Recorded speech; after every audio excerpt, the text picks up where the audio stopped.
I think I messed up by not considering a used Tesla Model Y sooner. First, the pros.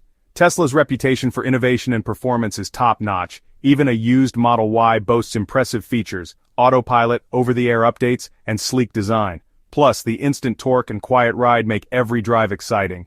But let's talk savings. Buying used means you avoid the steep depreciation that hits new cars. And with electric vehicles, fewer moving parts mean less maintenance. Want to be eco-friendly? You're still reducing your carbon footprint with a used Tesla. Now the cons. Battery degradation is a concern. Over time, battery capacity drops, affecting range. Check the battery health before you buy. Also, used Teslas might have outdated technology. Tesla's rapid tech advancements mean newer models could have features you'll miss out on. Another point, the warranty. New Teslas come with great warranty coverage. With a used one, that might be partially or completely gone.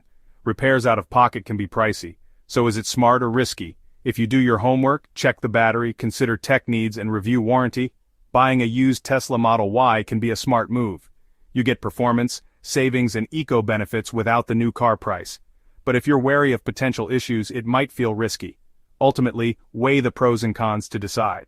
A used Tesla Model Y could be your ticket to futuristic driving without breaking the bank.